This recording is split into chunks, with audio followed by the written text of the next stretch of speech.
Kita mau belajar tentang sebuah arti yang sangat dahsyat, sebuah arti yang sangat luar biasa. Dan seringkali kata-kata ini merupakan kata-kata klise bagi orang Kristen. Harus percaya sama Tuhan. Bosen dengar-dengar itu. Saya mau memberikan sebuah kisah tentang seorang yang namanya Kaleb. Gara-gara dia percaya, gara-gara dia mengerti siapa Tuhannya, betul-betul sesuatu terjadi sangat dahsyat dalam hidupnya Kaleb. Oke, Bilangan 14 ayat 24, firman Tuhan mengatakan begini, dan ini keren banget dikatakan begini. Tetapi hambaku Kaleb, ya Tuhan yang mengatakan, karena lain jiwa yang ada padanya dan ia mengikut aku dengan sepenuhnya, akan kubawa masuk ke negeri yang telah dimasukinya itu, dan keturunannya akan memilikinya. Ini dahsyat banget. Ayat ini mengatakan Kaleb ini lain jiwa, bukan kelainan jiwa. Orang kelainan jiwa, wah itu bahaya. Ini lain jiwanya.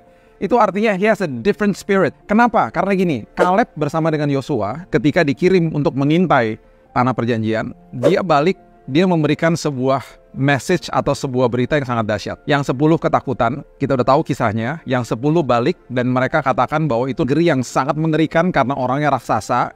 Dan mereka akhirnya tidak boleh masuk ke dalam tanah perjanjian. Dan bahkan mungkin kita nggak pernah dengar nama-nama seperti Nafbi, Palti, Galdi. Itu semuanya ada di Bilangan 13. Dan itu adalah nama-nama dari 10 pengintai.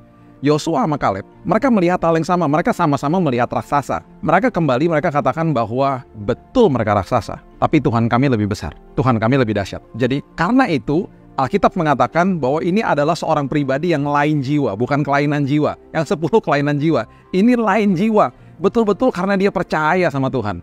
Gara-gara mereka mengintai 40 hari dan mereka tidak percaya, mayoritas tidak percaya sama penyertaan Tuhan, sama semua provisi daripada Tuhan, akhirnya terjadilah sebuah hukuman Tuhan atas hidup mereka. Ingat, kalau kita baca perjanjian lama, murka Tuhan masih ada. Ya, sekarang tidak ada, ya. Jadi, ini yang terjadi. Bilangan 14 ayat 33. Dan anak-anakmu akan mengembara sebagai pengembala di padang gurun 40 tahun lamanya. Dan akan menanggung akibat ketidaksetiaan sampai bangkai-bangkaimu habis di padang gurun. Itu sebabnya generasi-generasi yang awal itu nggak boleh masuk tanah perjanjian. Yang akhirnya masuk ke dalam tanah perjanjian adalah generasi berikutnya, anak-anak mereka.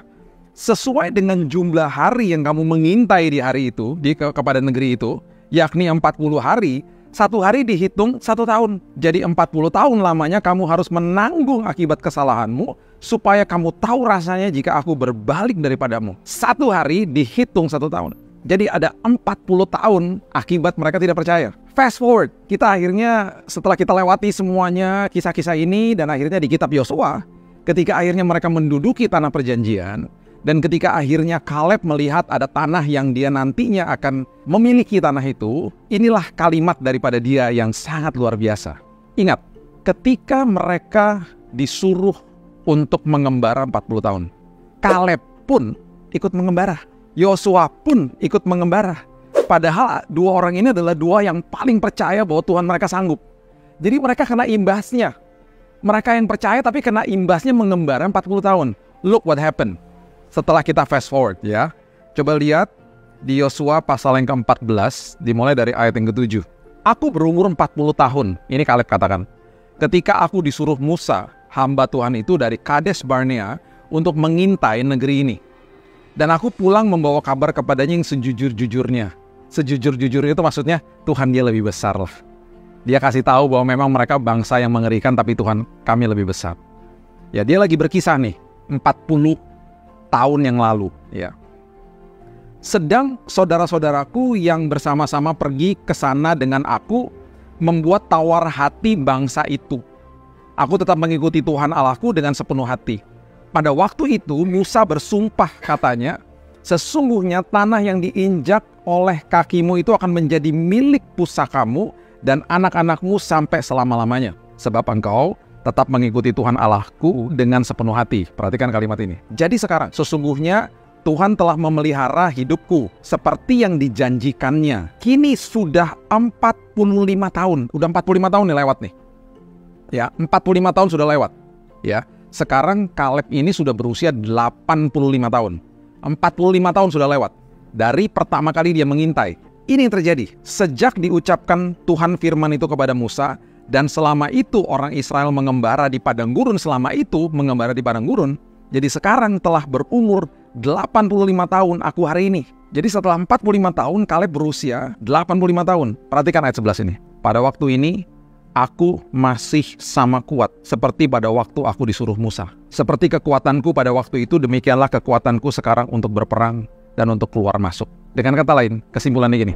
Dia ikutan mengembara 40 tahun. 45 tahun setelah itu, kekuatannya dia itu masih persis sama waktu dia berusia 40 tahun pada saat itu.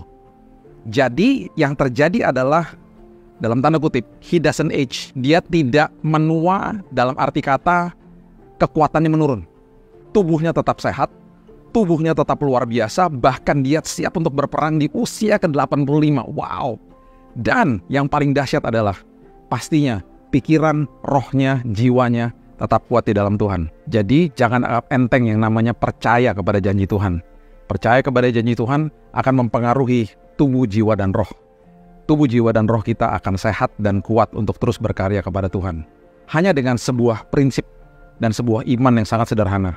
Percaya kepada janji Tuhan. Sama seperti Kaleb, dia terus menjadi kuat. Walaupun sudah 85 tahun, kekuatannya tetap seperti 40 tahun. God bless you.